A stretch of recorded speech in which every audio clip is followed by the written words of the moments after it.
In the 7 months Michael was in Iraq, he never talked about his missions or anything that might worry me.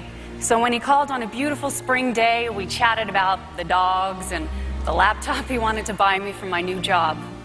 Suddenly he had to go. I said, "Be careful, baby. I know this sounds so cheesy, but I love you more than life itself." An hour and a half later, Michael was killed by a roadside bomb.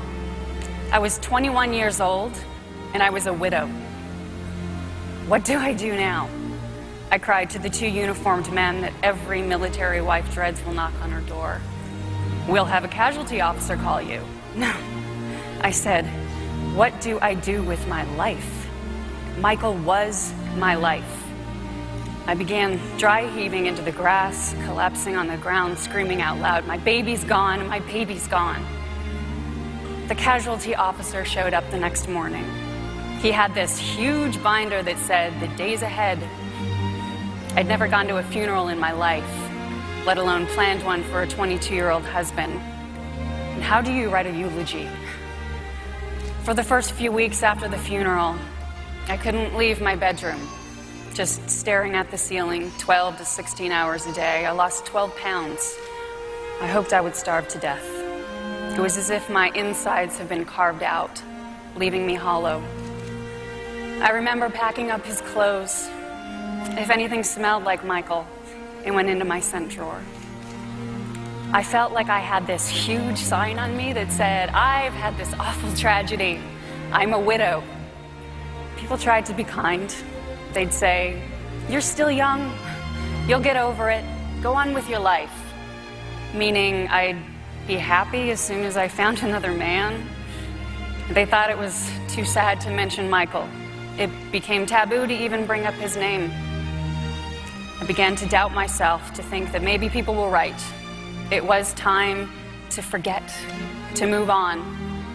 But deep inside, I knew I still wanted, no, I needed to talk about Michael and our love together. There was a Widows of Veterans Group website on the internet, but most of the widows were in their 50s and 60s. I got one response from a woman named Glenda Carter, who lost her husband in Vietnam. That was 40 years ago. How could I relate to her? What could she tell me? To share Glenda's experiences, the Emmy and Tony Award-winning actress, Blythe Danner. I could feel Taryn's pain. So when she didn't write back, I'd drop her a note every few days asking how she was doing. I'd share with her how I felt when it happened to me. It was 1968, and I was 19 when I buried Bruce. The Vietnam War was so unpopular. Our own soldiers were not supported or even welcomed home. There was little sympathy for their families or widows. We all learned to be silent, to stuff the pain away. We had no tools to deal with our grief. I put on a happy-go-lucky face. I got a college degree, had relationships, held jobs. I went on with my life. For 30 years, I pretended that it didn't happen. I'd be okay for a while, but there were also cycles of depression, despair, and even a suicide attempt. Occasionally, I'd descend into the darkness of my parents' basement. I'd open the box of Bruce's belongings and hold his things close. By 2001, I had reached bottom. When I held up his 33-year-old Zodiac watch, which he was wearing when he died and had not worked since, it began to tick. I knew it was time. I forced myself to talk to a therapist about Bruce, how I kept reliving the trauma of his death, feeling overwhelmed and scared all over again. She diagnosed me with post-traumatic stress disorder, PTSD, and it was a relief to finally know what was wrong. It meant that I could learn how to deal with it. On the internet, I found other women who lost their husbands in Vietnam.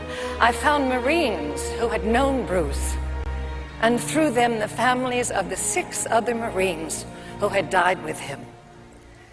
I found a kinship of brother and sisterhood. I was no longer alone. When the wars in Iraq and Afghanistan erupted, I knew there was going to be a new generation of young widows. I didn't want them to go through what I had gone through, to shut off 30 years of their lives. I prayed to find ways to open doors and reach out to them, and that's when I saw the internet posting from Taryn. You need to talk about it, Taryn, I wrote. You need to share your stories with people who know what you've been through. It was like Glenda turned on a flashlight in my tunnel of grief.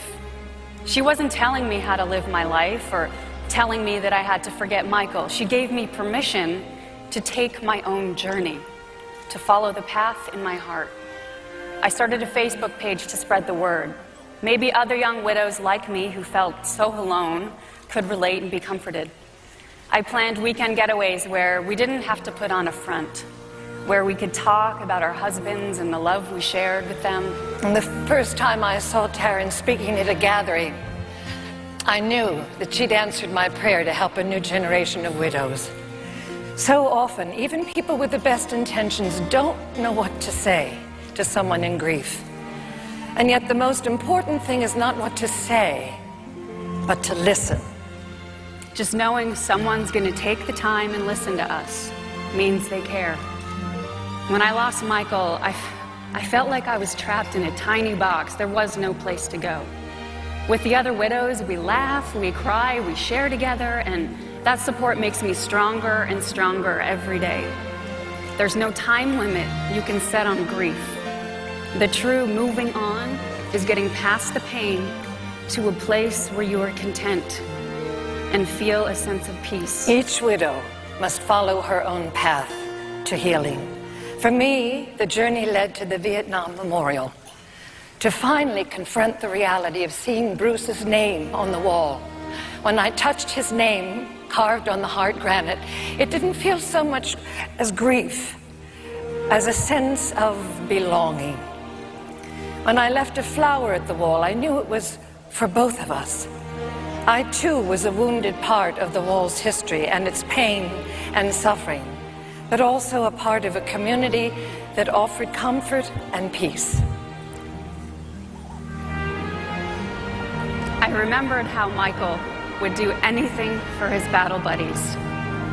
I feel the same about the widows. We have become a band of sisters. At our last getaway, each widow was given a dove to release, sending a message to their husbands. I wish that I would have given you the 4 years you wanted rather than the 6 months we got. I wish I could have told you more often how much I love you, even though I feel as though I could never have said it enough. But all in all, I have to think that you are proud of me and are smiling and laughing. I truly believe I am at the point in my life where I'm ready to go on. And I'm gonna love you for the rest of my life, and I can't wait to see you again.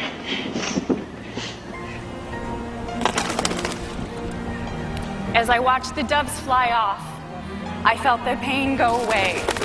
It was as if Michael was looking down on me, seeing I was good now, and telling me he loved me.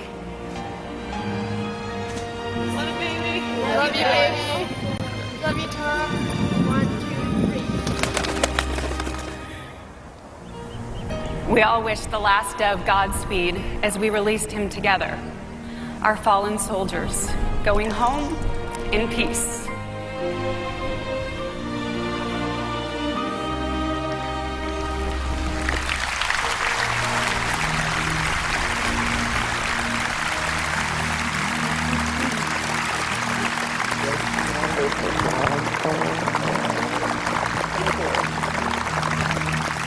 You're amazing. Oh, there you are. Way to go. All of them, you guys. Love you.